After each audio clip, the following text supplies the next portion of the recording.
not turning particularly chilly because of the cloud and some showery rain across parts of Scotland and Northern Ireland. So across Scotland, first thing, yes, there may be some heavier showery bursts perhaps clearing away, but on the whole, for many, it's starting largely dry, but some showers quickly moving into the far west of Scotland. Also, the far west of Northern Ireland having some showers, but drier further east, and then that front lingering across northern England, bringing a damp start to the day here for some, and down western parts of Wales and southwest England, also a bit of wet weather here. Further east, though, lots of dry, sunny weather to start the day tomorrow, particularly across the Midlands, East Anglia and the southeast, and here it's going to stay largely fine through much of the day. Across the southwest, any rain's likely to break up, and so it's going to turn drier here. Meanwhile, across Scotland and Northern Ireland, heavy, showery rain pushing its way in from the west. Showers across parts of Scotland, Northern Ireland, perhaps northern and western England and Wales as well, but further south and east you have a greater chance of staying dry with plenty of fine sunny weather. Temperatures won't be quite as high as tomorrow, but nonetheless feeling pleasantly warm in the sunshine, and there's more fine settled weather to come for most of us as we go through the end of the week. Bye-bye. A brighter outlook with Box Solar, sponsors of weather on GB News.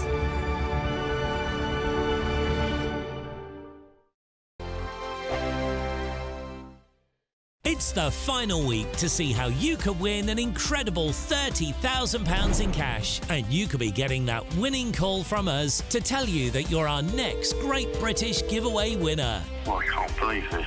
Oh my God, this is amazing. That is absolutely fantastic. We're over the moon. I've never won anything like this in my life. Oh, you shocked me. I never won a penny in my life. If I was there, I'd buy you a drink. Get your entry in now for another chance to win £30,000 in tax-free cash. Text CASH to 63232. Text costs £2 plus one standard network rate message. You can enter online at gbnews.com/win. Entries cost £2, or post your name and number to GB07 PO Box 8690 Derby DE1 9TT. UK only. Entrance must be 18 or over. Lines close at 5 p.m. on the 30th of August. Please check the closing time if listening or watching on demand. Good luck. Join me, Camilla Tominey, for a frank and honest discussion with those in power that cuts through the spin and gets to the heart of the issues shaping our nation. You haven't confirmed that you want to stand as leader, but you haven't ruled it out either. This report basically says that he's not fit to stand trial. Is he indecisive? Incompetent? I deliver the dose of reality Westminster needs. That's the Camilla Tominey Show at 9:30 every Sunday on GB News. The People's Channel, Britain's news channel. Hi there, I'm Michelle Dewberry, and I'm going to take a second to tell you all about my show, Dubes & Co. We start off with the issues of the day. We then bring in both sides of the arguments. We get rid of the disrespect, and then you throw me into the mix. And trust me, I'll tell it exactly how it is. And then, of course, the magic ingredient, you at home. We mix it all together, and what have we got? In my opinion, the best debate show in town. Monday to Friday, 6 till 7 on GB News, Britain's news channel. Are the newspapers getting you down? My wife didn't divorce me that month. Struggling to separate the wheat from the chaff? I know that it's a bit of a circus at the best of times. Well, don't worry. Headliners has got you covered. We'll take the burden of reading the day's news, and if we get depressed, who cares? It's an occupational hazard, frankly. That's Headliners on GB News from 11 p.m. till midnight, and the following morning, 5 till 6 a.m. on GB News, the comedy channel. Nah, just kidding. Britain's news channel. Good afternoon, Britain. Your lunchtime update on the stories that matter across the UK. From breaking news and insightful analysis, inspiring stories and lively debates. You're comparing yourself to a former Prime Minister. Which is it? Stay informed, stay updated, stay entertained. I just don't know how anyone would not want to be there. Every weekday from midday. We are Good Afternoon Britain, only on GB News. Britain's news channel.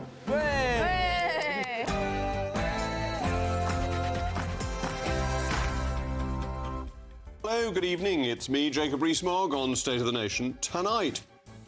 Starmer continues to sink in his slough of sleaze as we witness the rapid crumbling of trust in his administration within 50 days of his winning the general election on a holier-than-thou ticket. Meanwhile, 8 stabbings and 334 arrests have occurred at Notting Hill Carnival. Will we see emergency court hearings and fast-track sentencing? If not, then surely this vindicates allegations of two-tier care. Facebook owner and founder Mark Zuckerberg has admitted it was wrong to censor people during the pandemic amidst dystopian calls for Ofcom to be granted emergency powers to crack down on social media users. Meanwhile, an equal pay case has reinvigorated the gender wage gap debate. State of the Nation starts now.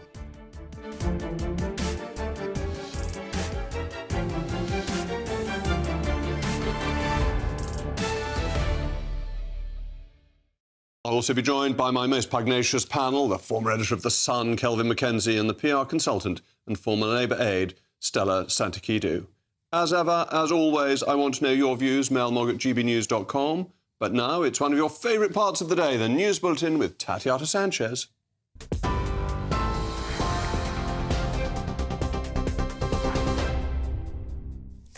Jacob, thank you very much and good evening. The top stories.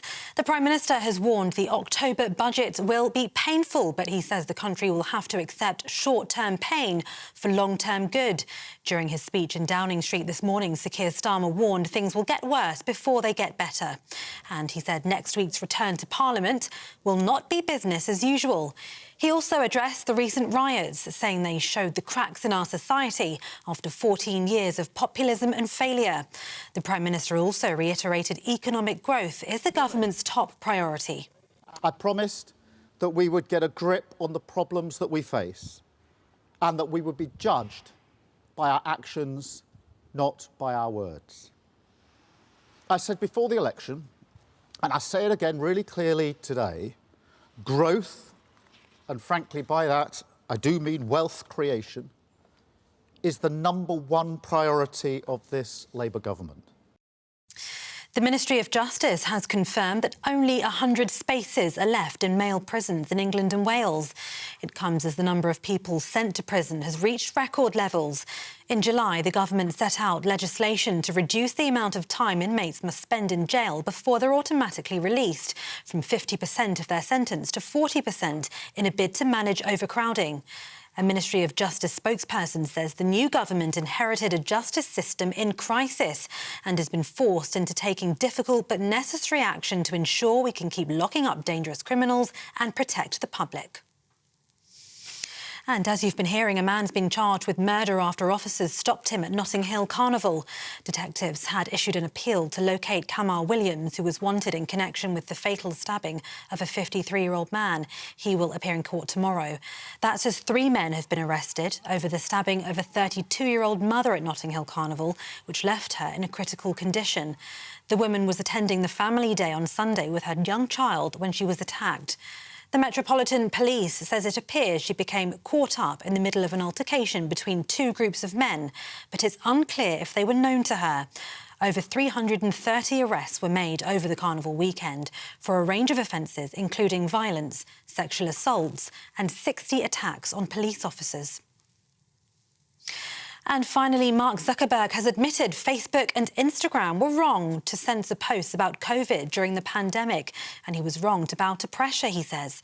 In a letter to a US committee investigating online content moderation, Mr. Zuckerberg said senior White House officials repeatedly pressured the company after US President Joe Biden was inaugurated in 2021. He also said that Facebook made some choices that it would have not made today. And those are the latest GB News headlines for now. I'm Tatiana Sanchez. Now it's back to Jacob. For the very latest GB News direct to your smartphone, sign up to News Alerts by scanning the QR code or go to gbnews.com/alerts.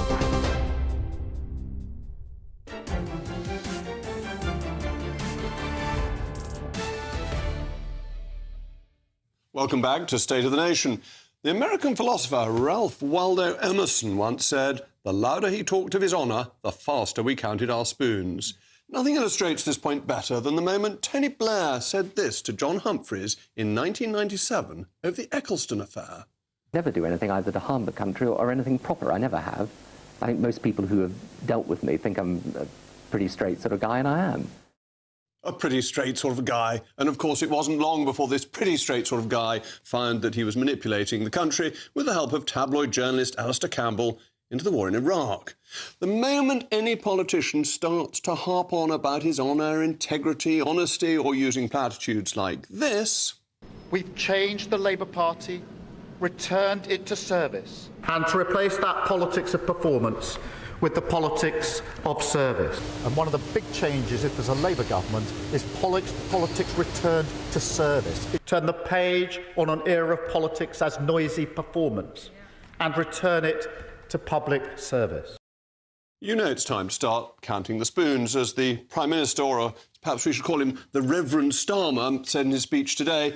He was asked about his promise to implement an Honesty and Integrity Commission with an independent chairman that could launch inquiries, as it says, independently.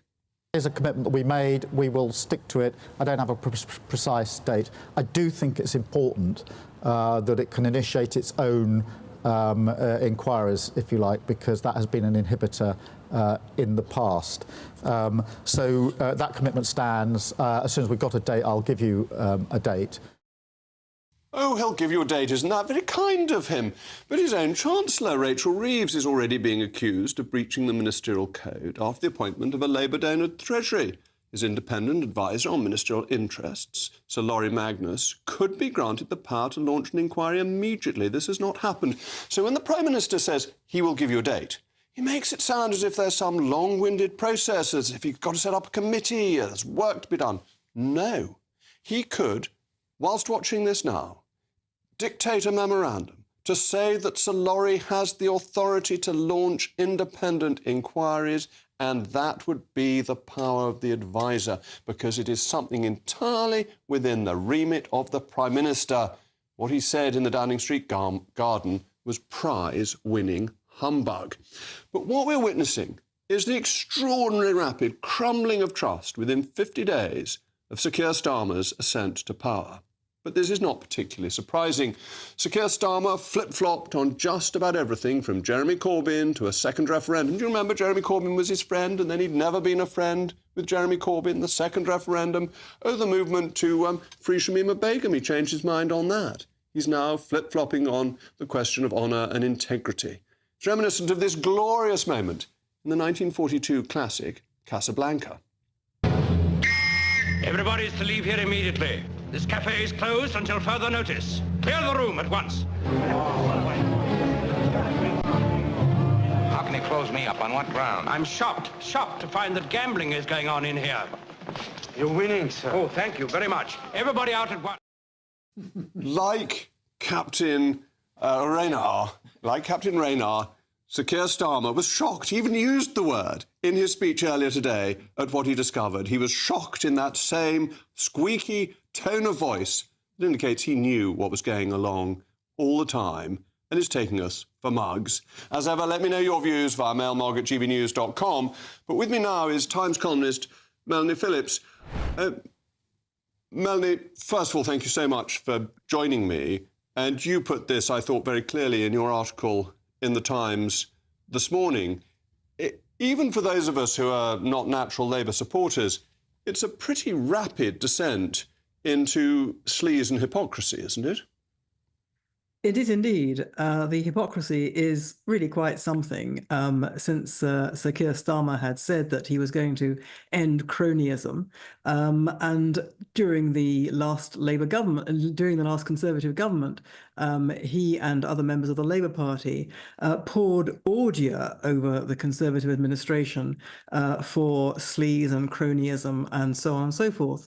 And here we find that they are not even 2 months since the general election. They're absolutely mired in it, with a number of appointments being made, which are extremely dubious, in that they have been people who have been either Labour Party workers or activists or donors who have been given access to Downing Street in the case of Lord Ali, a donor, or in the case of several quite senior appointments to Whitehall, people who have been Labour activists and members. Now, you know, governments in the past have taken on people from outside Whitehall as political advisors, but there was a very clear distinction made between them and civil servants.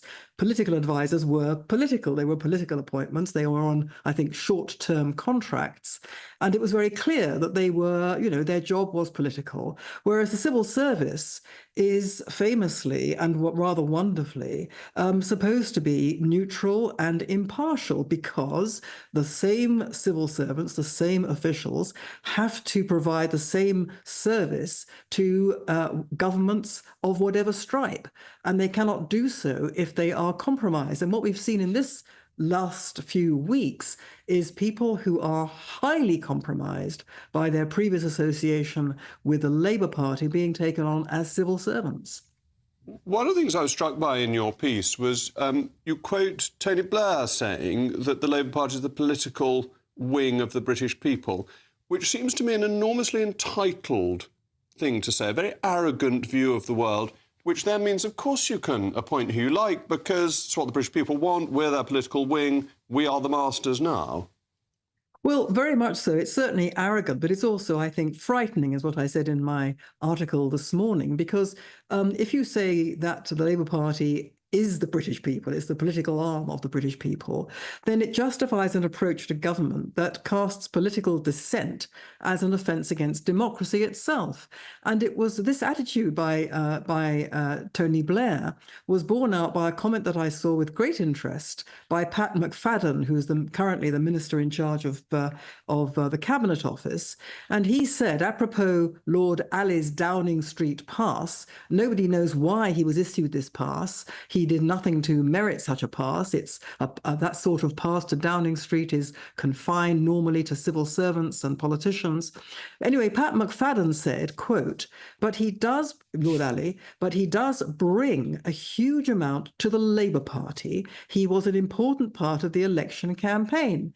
In other words, Pat McFadden couldn't see anything wrong in Lord Ali being given a pass, normally reserved for civil servants and political people, because he was, and members of Parliament, I should say, because he had done so much for the Labour Party. In other words, just like Tony Blair saying the Labour Party is the political arm of the British people, for Pat McFadden, and I suspect for the majority of the Cabinet and for Keir Starmer, there is no distinction to be made between party and government. And that is terrifying. That has the seeds of a totalitarian attitude to government. So what are they doing about this? Because Starmer made a great song and dance about improving the powers of ethics within Downing Street. And there's Sir Laurie Magnus, the advisor to the Prime Minister. He hasn't said anything. His predecessors, Lord Geidt and so on, were always on resignation watch and constantly getting wound up about their position. But we haven't had anything from Sir Laurie, have we? Not as far as I know, no. But then you see the whole business of Whitehall ethics is quite surreal, really. You have one of these questionable appointments is somebody who has been appointed to the ethics department, as it were, of the Cabinet Office, and this whole sort of questionable elision between political appointments and civil service officials really got going, as far as the Labour Party is concerned, when Sue Gray, a very significant figure in the Cabinet Office and herself a former head of the ethics division of the Cabinet Office, was poached by Keir Starmer to be his chief of staff. And there was, you may recall, quite a row about this because, you know, there are rules governing civil servants just leaping out of Whitehall into a political party, taking with them the secrets of government. And after a considerable amount of toing and froing, there was a kind of period in which she was kind of neither one thing nor the other, which was considered to be just about okay. But nevertheless, it still left a bad taste in the mouth. And so you have at the very heart of the Starmer administration a fundamental, really questionable attitude to ethics in Whitehall, in which the people involved in ethics in Whitehall, supposedly, are themselves caught up in this highly questionable behaviour. Well, thank you very much, Melanie, for putting it so clearly and eloquently, both in your column in The Times and with us this evening. With me now is our favourite socialist, the former Labour MP, Stephen Pound. Stephen, it's pretty grubby, isn't it? Jacob, no, it isn't. Let's get a couple of things absolutely straight. Let's drag this into the daylight and get away from this ghastly conspiracy theory, this Armageddon that people seem to be promulgating. But look, Lord Ali is a member of Parliament. He had a temporary pass for 21 days, and that's finished and it's gone. That's over. Compared to, you remember, David Cameron appointing 11 people as special advisors, Boris Johnson, the veritable sultan of sleaze, putting people Stephen. into the House of Lords with no experience. But, Sorry. Well, Lord Ali himself was put into the House of Lords aged 34. It was a very young appointment at the time by Tony Blair. With an extremely impressive back history. One of the most successful television producers in this country, and a huge wealth earner for this country. But that it's very unusual to give passes to Downing Street to random peers who are donors, that people get passes to Downing Street because they've got a specific job to do.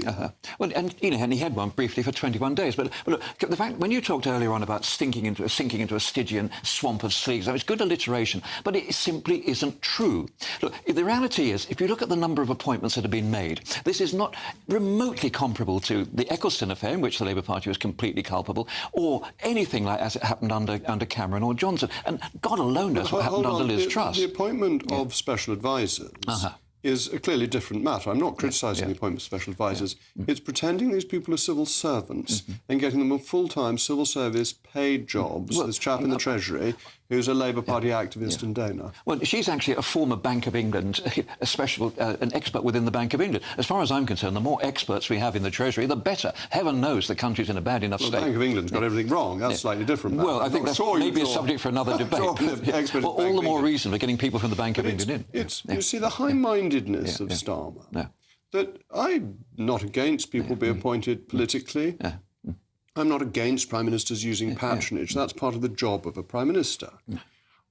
But Starmer was so high-minded about it. And why hasn't he given authority to Sir Laurie, which he could do now? He could do before we finish broadcasting, to do these independent inquiries. I mean, you know, I'm sure he will, because, in all honesty, he's promised to actually bring the sort of the disinfectant of sunlight into it. But he's fallen back on that classic politicians delaying tactic, the doctrine of the unripe time. I'm sorry. He could have done it today. He could have done it in the garden He's been dealing today. with the riots, he's been dealing with the Notting Hill Carnival, he's been dealing with endless things. This takes 2 seconds. You have the authority to do it. And he hasn't done it. He said he took longer answering the question about why he hadn't done it than it would have taken him to do it. Well, look, I think you make a point about hypocrisy. Well, I'm sorry, I mean, you know, this business about the helicopter today, a lot of people said that was sort of performative hair shirtism. I think what this really is someone who's been in power for 54 days, desperately trying to present a different image to the nation, symbolically in the Downing Street garden, which, to be honest, was an absolute swamp of sleaze under Johnson. And I give the guy a chance. Well, this new image is part of it. Do you not think he looks very beautiful now? He's spent all this money on his new image and his new spectacles and so on. I doubt he spends as much on his suits. The body beautiful. Jacob, I doubt he spends as much on his suits as you do. But I spend my own money on them. Indeed, you do. I mean, if donors wish to send in subscriptions to my suits, I'd be very grateful. But I don't have a slush fund for my suits. And he has a suit slush fund. Well, he doesn't have a suit. Do you think his makeover was worth all this money? Does he look so much more handsome, do you think, in your distinguished view?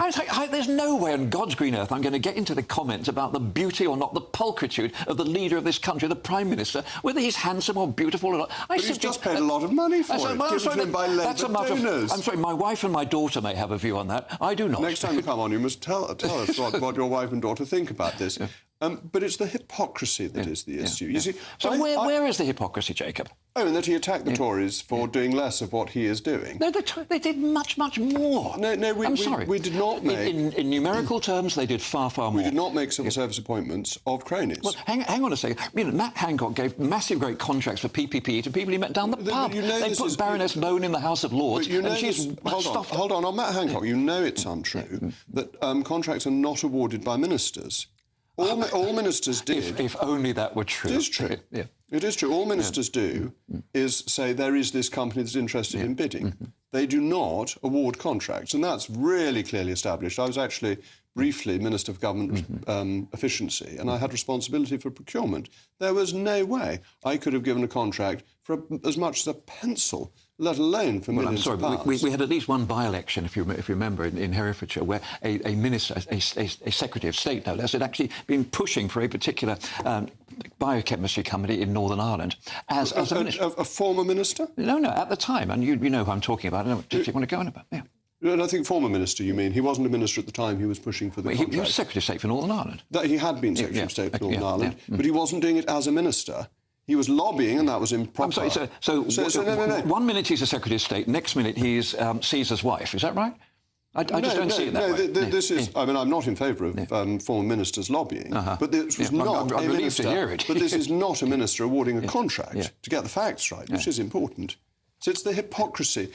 I think that British politics is pretty honest, and that what Starmer has done is poison the well by his false accusations against the Tories. And it serves him right that it's come back to bite him. Well, I disagree with that. I mean, we have North Coach-Revel in this country. We have an independent civil service. Don't forget, in most countries in Europe, particularly in France, they have a thing called the cabinet system, when the entire civil service changes when the government changes. As we move over to France, I'm afraid we're going to have to stop. But thank you, Stephen. In a moment. 8 stabbings and 334 arrests have occurred, not at the supposedly far-right riots, but at the Notting Hill Carnival. But so far, not a peep from the Prime Minister.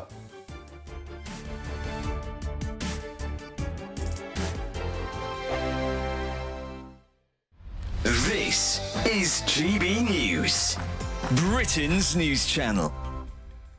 Soya, almond, oat, hazelnut, coconut milk. Yeah. It's now much more difficult to choose. Yeah, there's an awful lot out there on the market. So how do you feel about horse milk? Yes, you heard that right. For generations, people in Central Asia have sworn by horse milk and the supposed health benefits. And now researchers in Poland believe it should even be used in ice cream. For the sweet treat not only tastes delicious, apparently, but could also be good for your gut. OK, well, joining us now to give us the lowdown on why we should be considering switching over to horse milk is farmer Frank Shellard from Cromwell Farm, Britain's only horse dairy. Good morning, Frank. Look, you're an expert on all things milk. You've even written a book on it. Is horse milk good for you? How does it compare nutritionally, first of all, to cow's milk? I think the big difference is, just to make the point from the very start, cows, sheep and goats and all those other alternative milks have got 4 stomachs. Horse has got a single stomach, so a lot of the enzymes and a lot of the makeup of the milk is very similar to mother's milk. So our bodies are a lot more able, us being a single stomach animal, if you like, to digest that milk. So that's the big thing. That's the first point I'd like to make. Because of the makeup of the mare's milk, you could drink the lactose and the lactase in it. You could probably, not all, don't quote with everybody, but a big percentage of those people that are lactose intolerant could drink the mare's milk. The great thing about the mare's milk is it's very, very good for your gut flora. If you remember in the history books, Cleopatra bathed in ass's milk, and ass's milk is exactly the same thing. It's exactly the same makeup as mare's milk, and she bathed in it for eternal youth and to keep the skin and her metabolism correct. GB News, the People's Channel. If you want your news to be straight talking... This is a nightmare for the Conservatives again. Down to earth. It's not just Nottingham where this is happening, is it? And most importantly, honest. Hard-working, middle-class taxpayers, they'll get their book thrown at them. Then catch me, Martin Daubney, Monday to Friday, 3 till 6 p.m. on GB News, Britain's news channel.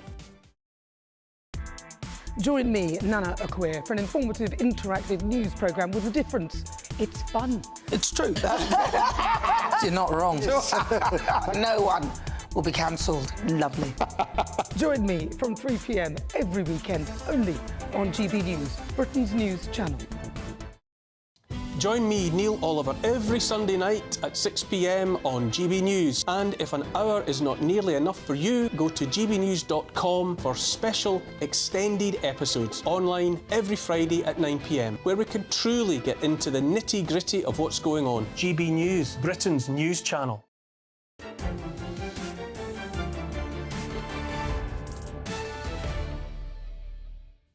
Welcome back. I'm still Jacob Rees-Mogg, and we were talking about sleazy Starmer's slough of sleaze. And John says Starmer can be summarised in terms of sanctimony and hypocrisy. Pre-election, he had just told people what he thinks they want to hear, as was apparent from his flip-flopping. The not-so-subtle difference now is that he clearly feels he can do what he likes, but mostly he still comes out with hollow rhetoric while laying blame elsewhere.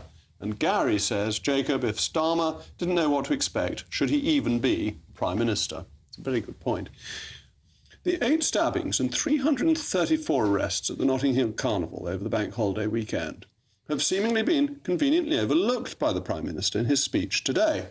I'm very interested in how many of these cases will be fast-tracked as they were with the riots. I'm also eagerly waiting for the release of a Home Office tweet, such as the one posted during the riots, calling all those arrested criminals before they had the opportunity to be tried.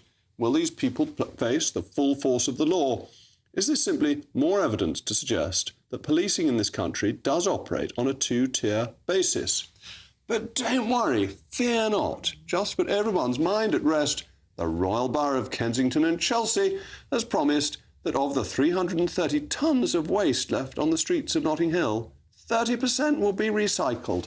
I expect that warms the cockles of your heart. I'm joined now by my most pugnacious panel, former editor of The Sun, Kelvin Mackenzie, and the PR consultant and former Labour aide, Stella Santakidou.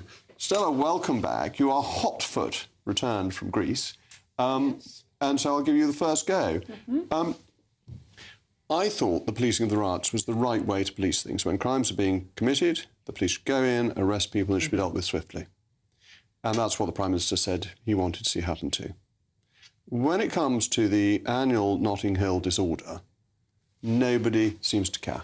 It's a very different style of policing because this is a carnival, this is a festivity, it is not a riot outside a mosque. It is not a place where people have gathered with the intention to be violent. It is a place where people have gathered with the intention to have fun together, and you have loads of people there. Do I think that I would like the police to be better equipped with more resources so that people who go to the carnival can feel safe, knowing that there will be some bad apples, as there always are in such big events? Absolutely, 100%. But 334 arrests is pretty serious. I mean, we have events like this in Somerset. We have the Clutton Flower Show. Very popular, lots of people go.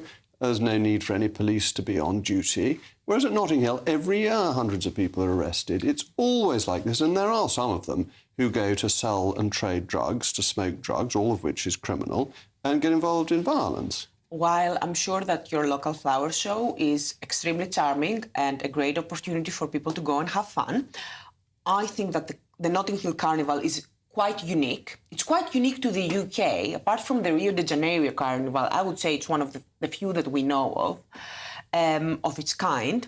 I think it's the only one event in the UK where you have this completely free, massive street party where everyone can join in. I think that people are quite emotionally attached to it, and for good reasons, because it is such a cultural event that brings very different people together.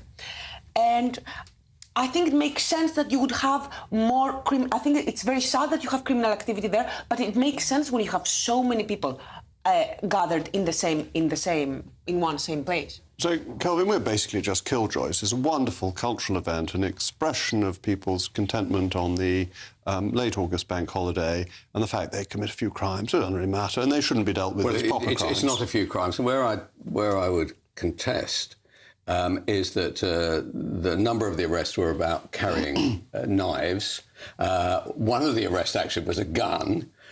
Over in North London, on the way to the carnival, the police stopped a car and stopped some guys there who were carrying arms. OK, so there was Class A drugs, Class B drugs, and actually the more serious aspect of it all is actually dealing, which is a big issue. The difficulty is, under normal circumstances, if you had a series of these events over the years, this carnival's been going on for decades, then that event would be banned. The trouble is here that because it is mainly 99% people of colour, that there is a different view to that if, for instance, hundreds of thousands of white people turned up and that there was a massive criminal explosion there. There was a woman tonight fighting for her life in hospital, a mother right, caught up in the middle of she's simply pushing her child. She gets caught up in the middle of a huge fight. There's 2 other people in hospital.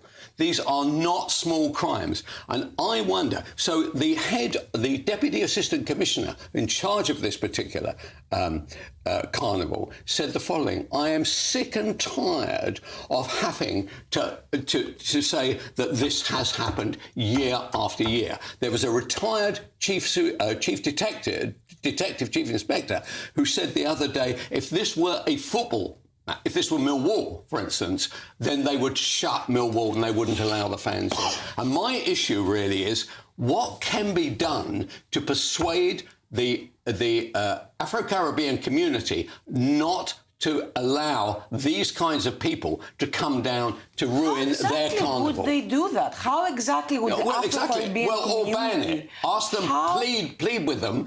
Yeah, I don't care. I would rather not have 37 police officers who were assaulted. I'm sure you agree with me about that. You're right. Can you talk to the rioters who went outside the mosque? No, I'm not. They're all being dealt with. They're all off to jail for 3 years. You send a Facebook post, you get 15 months. I am saying I do not want 37 police officers this year, next year, any year, to be assaulted by these thugs.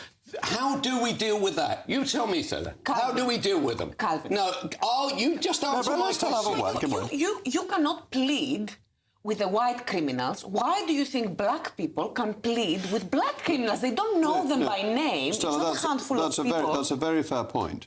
But shouldn't the policing be identical? They should be arrested. We should have these pop-up emergency courts. They should be sentenced within a few days. The Home Office should be taking the same approach. The Prime Minister should make a statement about it. None of this has happened. The left establishment ignores it. The moment there are weapons and knives on the scene, the policing should be the same. But a carnival, by its nature, is a different event from a riot. I think... All right, but let's focus on that point, because I get that. But a carnival that every year has this level of crime isn't just a carnival, is it? It is always a source of crime and disorder. Proportionally to the level of crime you have in the UK more generally, and the number of people that attend the actual event, I saw some numbers that it's up to 1 million people who attend this event. If we were talking about 1 million people and you are telling me, So you don't mind the fact that this woman is fighting for her life tonight? I absolutely mind, but it is almost impossible, especially when you have a country. Well, supposing we didn't have a carnival, that woman wouldn't be in hospital tonight, would you? Okay, suppose we didn't have any cars, we weren't allowed to drive, we wouldn't have any cars. All right, well, there is a very simple answer. Follow my practice and go to the Clut and Flower Show rather than to the Notting Hill Carnival. It's much more civilised. Thank you to my panel. In a moment, Facebook and Instagram owner Mark Zuckerberg has made a shocking admission regarding COVID-19 censorship.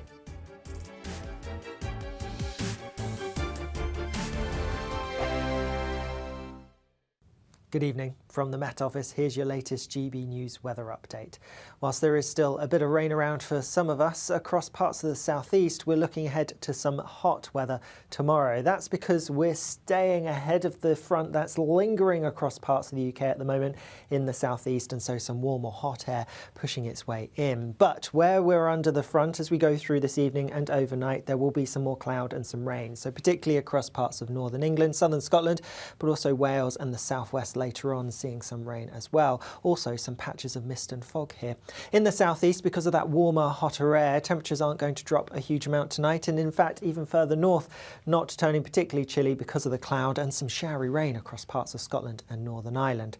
So across Scotland, first thing, yes, there may be some heavier showery bursts perhaps clearing away, but on the whole for many it's starting largely dry, but some showers quickly moving into the far west of Scotland. Also the far west of Northern Ireland having some showers but drier further east, and then that front lingering across northern England bringing a damp start to the day here for some, and down western parts of Wales and southwest England also a bit of wet weather here. Further east though, lots of dry sunny weather to start the day tomorrow, particularly across the Midlands, East Anglia and the southeast, and here it's going to stay largely fine through much of the day. Across the southwest, any rain's likely to break up, and so it's going to turn drier here. Meanwhile, across Scotland and Northern Ireland, heavy showery rain pushing its way in from the west. In the southeast, temperatures are going to be higher than today, highs of around 28 or 29 Celsius. As we go into Thursday, there will be more showers across parts of Scotland, Northern Ireland, perhaps northern and western England and Wales as well. But further south and east, you have a greater chance of staying dry with plenty of fine sunny weather. Temperatures won't be quite as high as tomorrow, but nonetheless feeling pleasantly warm in the sunshine. And there's more fine settled weather to come for most of us as we go through the end of the week. Bye-bye. Good afternoon, Britain. Your lunchtime update on the stories that matter across the UK.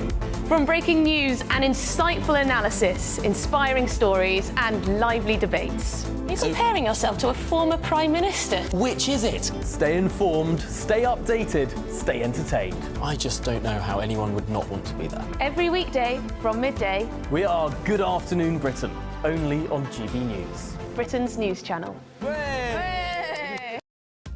Are the newspapers getting you down? My wife didn't divorce me that month. Struggling to separate the wheat from the chaff? I know that it's a bit of a circus at the best of times. Well, don't worry, Headliners has got you covered. We'll take the burden of reading the day's news, and if we get depressed, who cares? It's an occupational hazard, frankly. That's Headliners on GB News from 11 p.m. till midnight, and the following morning, 5 till 6 a.m. on GB News, the comedy channel. Nah, just kidding. Britain's news channel.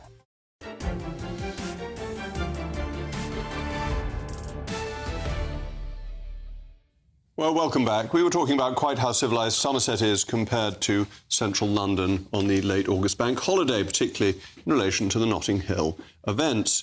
And Graham sends in a Rees-Mogg, says, "Hi, Jacob, from Scalpy, Western Isles." Gosh, well, I hope the weather up there is as good as it is in Somerset. Yes, definitely. Two-tier approach riots or just plain bad behaviour at Notting Hill Carnival.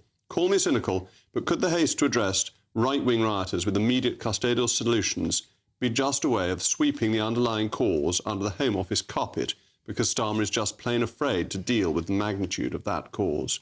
The bad behaviour of Notting Hill, on the other hand, just begins and ends with bad behaviour despite the seriousness of injury to the victims.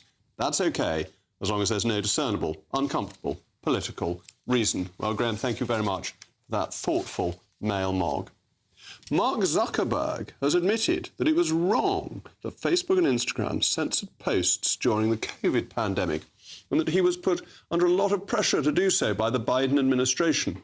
This confession comes amidst calls from a UK think tank for Ofcom to have emergency powers to tackle misinformation and take down harmful posts to prevent public disorder. Is this just another example of a government using public safety as an excuse slowly to morph into a draconian state? With me now is political commentator and broadcaster Lee Harris. Lee, thank you very much for coming in. Pleasure. Is this the joy of hindsight from Mark Zuckerberg, or do you think he genuinely would behave differently in future? I think it's hindsight. It's a wonderful thing after the event to say, oh, you know, we should not have listened to, or shouldn't have caved into the pressure from the American government at the time to censor posts on social media. It's all very well and good saying that now, but do we trust him to? Because I think at the end of the article he says that, you know, next time we will resist that temptation to be pressured by the government to remove social media posts or censor people. And as the article states, it got ridiculous. They were censoring satire, humour, people who were just having a bit of fun.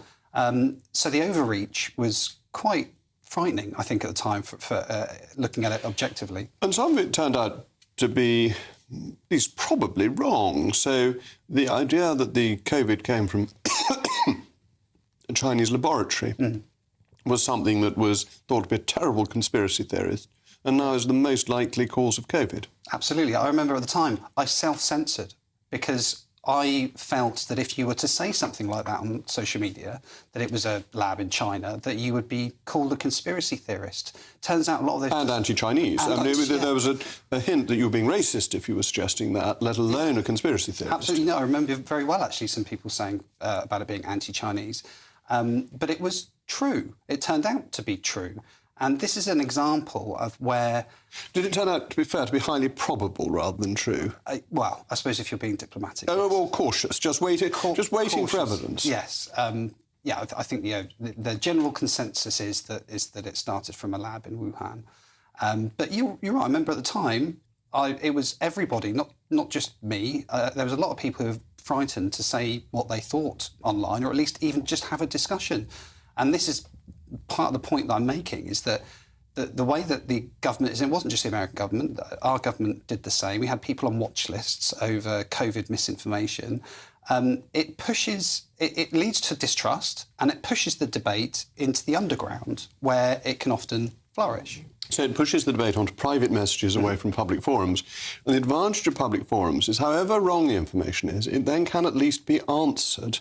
Totally. that is crucial, and especially on platforms. This is why I love Elon Musk so much, because I think the system that he has is pretty good. So if someone puts something out on X, formerly Twitter, that is deemed to be misinformation, you can go on to community notes, or a community note is put on that post to alert people and to give them reference to the truth or what is deemed to be a counter-argument to that post. So it's a way of... My view is that sunlight is the best disinfectant.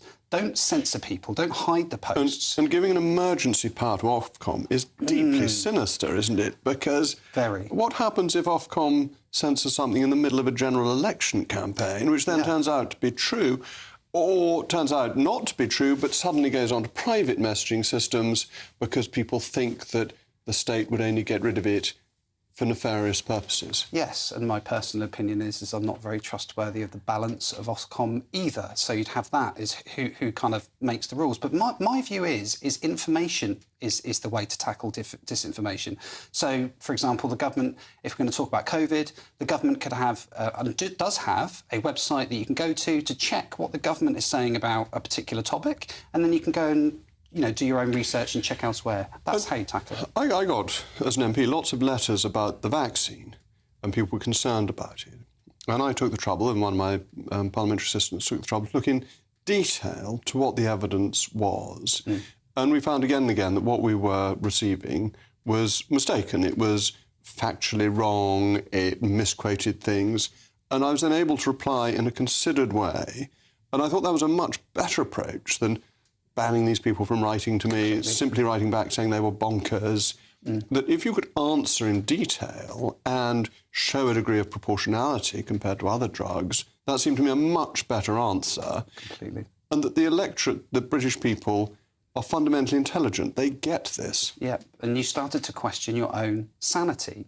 I remember there was quite a few bits that came out that, I'm not medical in any way, but you've got enough of a brain to realise that there was, for example, information being spoken about masks prior to COVID or on the build-up to COVID, and then that completely flipped to masks were completely safe, to, I think it went back to masks actually didn't do a huge amount, but they're good if you had a cold or a virus of some sort, it protected you. Then, of course, we had the vaccine. If you had the vaccine, it would not be transmissible anymore.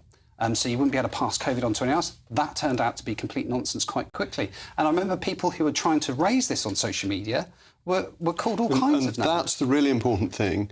In good faith, lots of governments get lots of things wrong. Absolutely. And it's important that they should be pointed out honestly, and then trust will build. Absolutely. And you have to bring information to it to make sure that people can do their own research. Well, Lee, thank you very much indeed. In a moment, the clothing company Next could be forced to pay more than £30 million in a gender pay gap dispute. Wasn't this debate settled decades ago?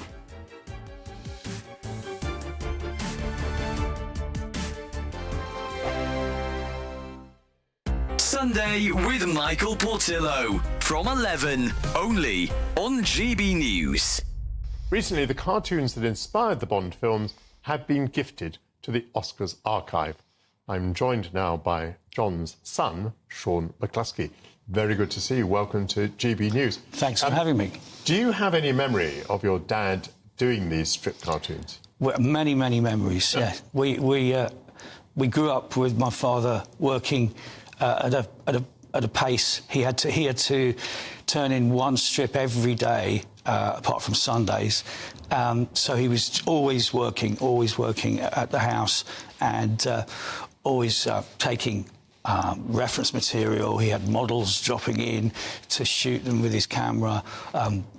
You go out in the garden and there'd be a guy with a machine gun and he'd be taking photos of him, things like that. Nice memories. Absolutely fantastic. Yeah. What would you say about the way he characterised James Bond? Fleming was very wary that his highbrow art was going to be somehow diminished by turning it into a strip cartoon in a newspaper.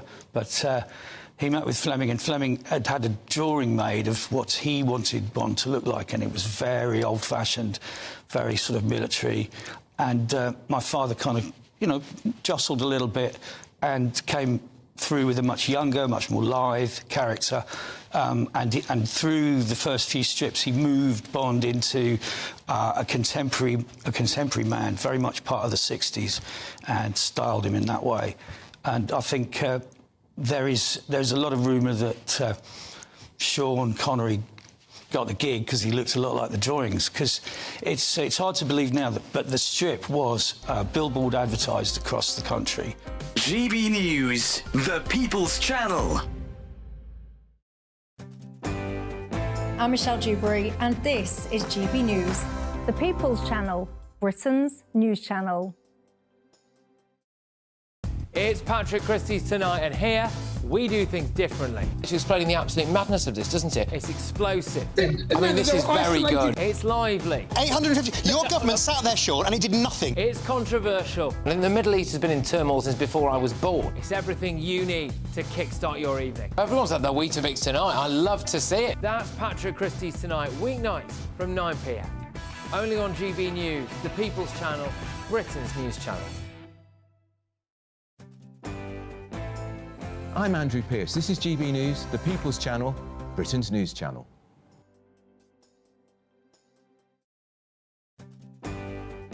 I'm Mark Dolan, and this is GB News, the People's Channel, Britain's news channel.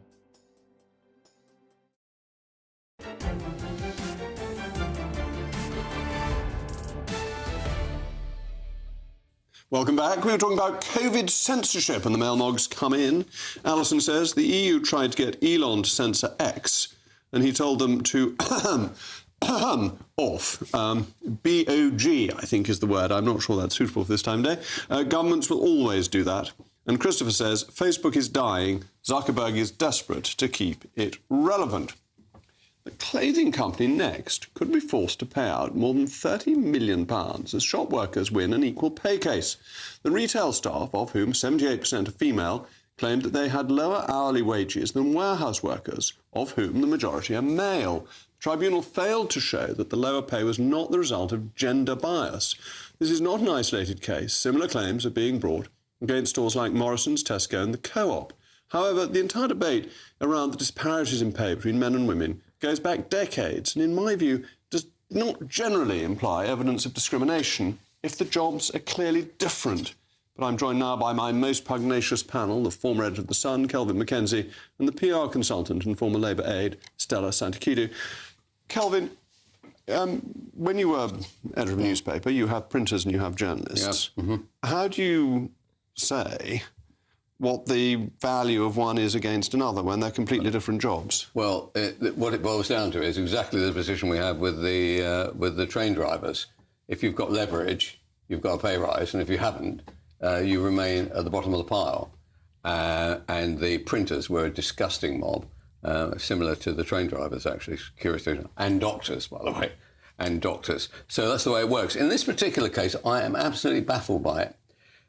A warehouse, by and large, is a rather cold, nasty place, right, where the facilities are almost non-existent. You're treated, to my experience of this, very poorly by your bosses, and it's a generally awful job. Now, in retail, it's a completely different kind of job, but at least you have interaction with the public, there's stuff going on all the time. It is at least a friendship job. How those two jobs can be paid the same is, to me, impossible. And what Next was saying was that we need to keep warehouse staff, they're difficult to hire, and therefore we pay them more money. Whereas actually retail staff, I know that sounds bizarre today because that is not entirely true. Retail staff actually were more easy to hire.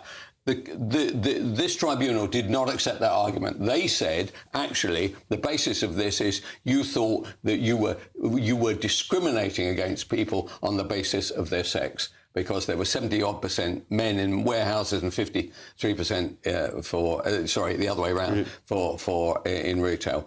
I find it utterly baffling, and Next is a good company. It's a profitable company, secure environment, and the idea that they're going to have to now pay out 30 million quid because of a battle that's been going on for God knows how long, I'm astonished. I'd like to see the detail of it, because the only stuff I've read about it is in The Guardian. Well, Stella, isn't Kelvin right that there's a market rate for working in a warehouse and a market rate for working in a store, and the two are completely different things because they're different jobs? These are relevant, and this case, the tribunal has said very clearly, even though I haven't seen the judgment, I wasn't able to find it, the tribunal has said they are not saying that there was sexual discrimination against the women who were working for Next. This is not what they're saying. What they're saying is that Next, what they did was in breach of the Equalities Act, of equality law, which says that work of equal value deserves equal pay. And Next was not able to show that the work was of different or more value. And you're talking about the warehouse jobs being harder than the jobs in retail stores. Couldn't someone also say that because in the retail stores you have to constantly serve clients and you have to do a number of extra tasks, like online delivery stores, you have to do the same kind of, packaging and unpacking and unpacking clothes? Wouldn't someone say that the retail job is actually something that requires more skill? It is much harder to take breaks as well? But there's a market rate, that they are different jobs. And what you're saying is that the tribunal was basically asking Next to prove a negative. But employment law is there to protect... I accept that. Equal pay for work of equal value has been in the law for a long time, predates the Equality Act.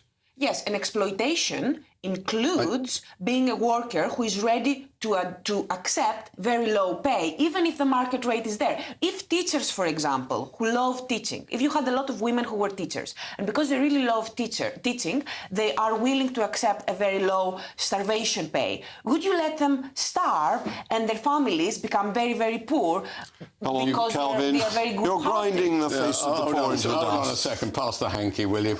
If you can find a starving teacher, I'd be astonished. After you've done about 2 years there, even in primary schools, you get about 35,000, 36,000 a year. So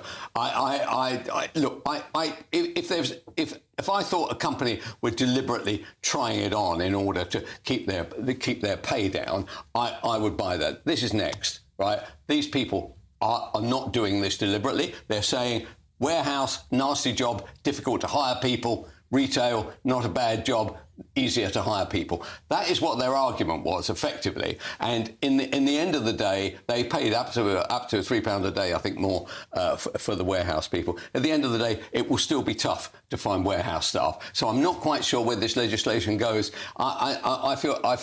Not often I feel sorry for Next, but in this particular case, I think they did their best, and I see that they're going to appeal, because the appeal aspect of it is going to affect hundreds and thousands of jobs and lots of money. And I am sure these major companies were not trying to cheat anybody out of money. Well, I wish Next well in its appeal. Thank you very much to my panel. Up next is the great Patrick Christys. Patrick, what's next? I've got a massive show for you tonight. Is Keir Starmer a huge authoritarian with a huge majority and no opposition? Is he also two-tier yet again? Will those people who attacked police officers at Notting Hill Carnival be fast-tracked through the courts like other people? The economy, did he lie just to get elected? There's a case for that. And I have got a big Brexit news for you at 10:30 p.m. on the dot. That's all I'm allowed to say about that now. But yes, make sure you tune into GB News at 10:30 p.m. I think it might make some of our viewers quite angry. Oh dear, I'm worried about angry news on Brexit. I might have to follow that up tomorrow. Thank you very much, Patrick. That's all coming up after the weather. I'll be back at 8 o'clock tomorrow. For now, I'm Jacob Rees-Mogg. This has been State of the Nation, and you want my weather report from Somerset? Well, I hear from Peter, Mary, Thomas, Anselm, Alfred and Sixtus, and indeed Helena, that the weather in Somerset is glorious and they're having a lovely time without me. A brighter outlook with Box Solar, sponsors of weather on GB News. Good evening. From the Met Office, here's your latest GB News weather update. Whilst there is still a bit of rain around for some of us across parts of the southeast, we're looking ahead to some hot weather tomorrow. That's because we're staying ahead of the front that's lingering across parts of the UK at the moment in the southeast, and so some warm or hot air pushing its way in. But where we're under the front as we go through this evening and overnight, there will be some more cloud and some rain. So particularly across parts of northern England, southern Scotland, but also Wales and the southwest later on, seeing some rain as well. Also some patches of mist and fog here. In the southeast, because of that warmer, hotter air, temperatures aren't going to drop a huge amount tonight, and in fact even further north, not turning particularly chilly because of the cloud and some showery rain across parts of Scotland and Northern Ireland. So across Scotland, first thing, yes, there may be some heavier showery bursts perhaps clearing away, but on the whole for many it's starting largely dry, but some showers quickly moving into the far west of Scotland. Also the far west of Northern Ireland having some showers but drier further east, and then that front lingering across northern England bringing a damp start to the day here for some, and down western parts of Wales and southwest England also a bit of wet weather here. Further east though, lots of dry sunny weather to start the day tomorrow, particularly across the Midlands, East Anglia and the southeast, and here it's going to stay largely fine through much of the day. Across the southwest, any rain's likely to break up, and so it's going to turn dry here. Meanwhile, across Scotland and Northern Ireland, heavy showery rain pushing its way in from the west. In the southeast, temperatures are going to be higher than today, highs of around 28 or 29 Celsius. As we go into Thursday, there will be more showers across parts of Scotland, Northern Ireland, perhaps northern and western England and Wales as well. But further south and east, you have a greater chance of staying dry with plenty of fine sunny weather. Temperatures won't be quite as high as tomorrow, but nonetheless feeling pleasantly warm in the sunshine, and there's more fine settled weather to come for most of us as we go through the end of the week. Bye-bye. Looks like things are heating up. Boxed boilers, sponsors of weather on GB News.